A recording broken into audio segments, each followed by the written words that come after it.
ये है जी आज की मेरी इफ्तार। पास्ता, राइस और फ्रूट चाट। इफ्तार हो गई है और अभी जो है डस्टबिन्स क्लीन करनी है। उसके लिए मैं लेने जा रहा हूँ वेस्ट बैग्स, जो कि यहाँ से मिल जाती हैं रिसेप्शन से।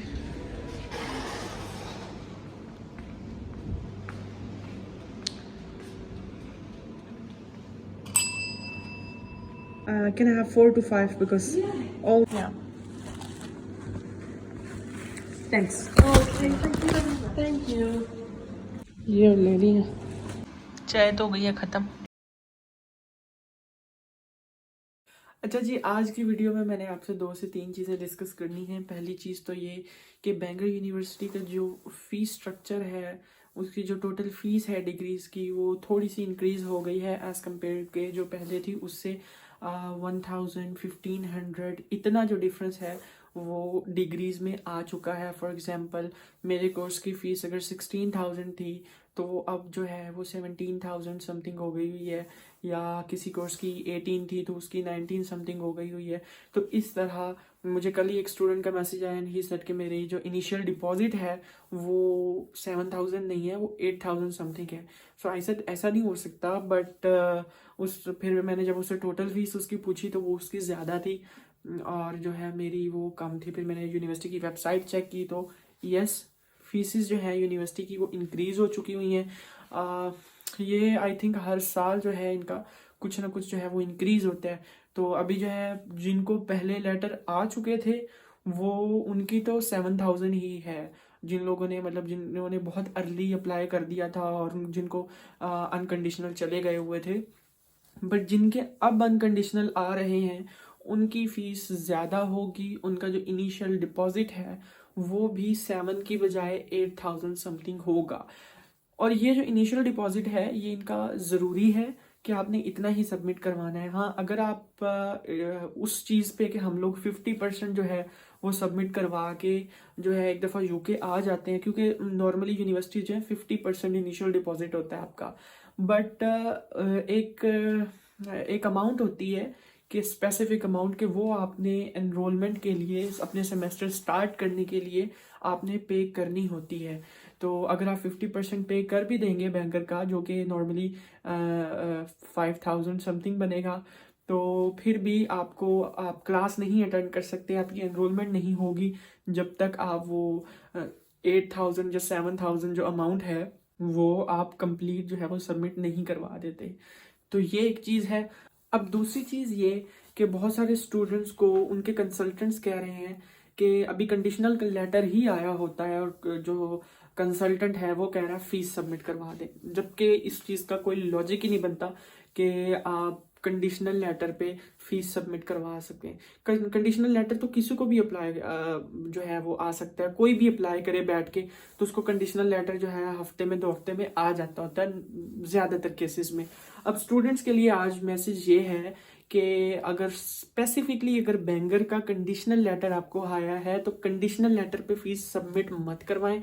आपको अनकंडीशनल लेटर आएगा, आपके अनकंडीशनल लेटर के ऊपर आपकी फीस मेंशन होगी, जितना यूनिवर्सिटी ने डिस्काउंट देना है आपको वो मेंशन होगा, और वो अमाउंट मेंशन होगी जो आपने सबमिट करवानी है फॉर एनरोलमेंट और फॉर फर्स्ट सेमेस्टर। जो भी आपका इनिशियल डिपॉजिट होगा वो उसके ऊपर मेंशन होगा, आपकी डिग्री मेंशन होगी, मोस्ट इंपॉर्टेंटली कि डिग्री। वैसे तो यहाँ आके 1 वीक के बाद आप डिग्री चेंज करवा सकते हैं, बट फिर भी कंफर्मेशन बहुत ज़रूरी होती है कि आपने जिस डिग्री में अप्लाई किया है उसी डिग्री की आपने फीस सबमिट करवाई है। तो ये चीज़ है, इस चीज़ में आप लोग कंफ्यूज मत हों। कंडीशनल लेटर होता है कि यूनिवर्सिटी की ये कंडीशंस हैं, ये आप कंप्लीट करेंगे तो आपको यूनिवर्सिटी जो है वो ऑफर लेटर देगी, या जो अनकंडीशनल लेटर होता है जिसके थ्रू यूनिवर्सिटी आपको मतलब बता देती है कि हाँ जी हम आपको एडमिशन दे रहे हैं, आपकी सारी जो कंडीशंस हैं वो आपने कंप्लीट कर दी हैं, अभी आप फीस सबमिट करवाएं। तो वो एक लेटर होता है जिसके बाद आपने फीस सबमिट करवानी है। इस चीज़ में कंफ्यूज नहीं होना, कंडीशंस जो भी हैं वो अपनी कंप्लीट करें और उसके बाद आप चले जाएं। सेकंड चीज़, बहुत सारे कंसल्टेंट ऐसे हैं जो स्टूडेंट्स को कहते हैं कि SOPs आप खुद लिखें। मुझे इस चीज़ की भी समझ नहीं आई कि वो कंसल्टेंट जो है 99% कंसल्टेंट्स जो अच्छे कंसल्टेंट्स हैं, कोई भी आपको नहीं कहेगा कि आप लोग जो है SOPs खुद लिखें, पर्सनल स्टेटमेंट खुद लिखें। हमेशा कंसल्टेंट जो है आपके बिहाफ पे आपका पर्सनल स्टेटमेंट या SOPs जो भी होती हैं वो लिख के यूनिवर्सिटी को सेंड करता है, जो कि एक रिक्वायरमेंट होती है, जो एक कंडीशन होती है कंडीशनल लेटर पे। और कंडीशनल लेटर पे क्या होता है, आपसे अगर आप मास्टर्स के लिए अप्लाई कर रहे हैं तो आपसे वो बैचलर्स की डिग्री डिमांड करते हैं, आपके मैट्रिक एंड FA की डिग्री डिमांड करते हैं।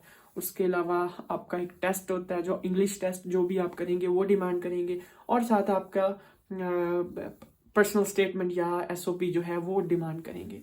तो ये जब आप यूनिवर्सिटी को भेज देते हैं, यूनिवर्सिटी वो सारी चीज़ें चेक करती है, और चेक करने के बाद आपको अनकंडीशनल लेटर भेज देती है, जो कि मैंने आपको बताया, जिसके ऊपर कंप्लीट फीस डिटेल और आपके कोर्स डिटेल्स होती हैं। So don't be confuse. Consultant के जो है बिल्कुल प्रेशर में आने की जरूरत नहीं है, कुछ अपनी भी अकल लड़ाएं, क्योंकि मैं कंसल्टेंट्स को बुरा नहीं कहता, आप जरूर जाएं कंसल्टेंट के बाद, लेकिन वो भी एम्प्लॉय होते हैं, वो भी एक कंपनी में काम कर रहे होते हैं।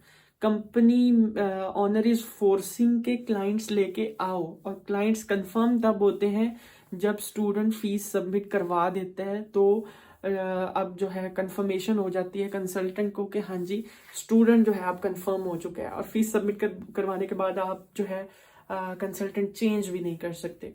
तो ये एक चीज़ होती है, डोंट बी कंफ्यूज। अपना जो प्रोसेस है वो कंप्लीट इंफॉर्मेशन लेके उसके बाद किया करें, और हमेशा अच्छे कंसल्टेंट्स चूज करें, ऑफिशियल रिप्रेजेंटेटिव्स के पास जाएं, और आपका जो प्रोसेस है वो मजीद इजी हो जाएगा। ये थी आज की video. Thank you so much for watching. Till then tomorrow's, take care and अल्लाह हाफिज।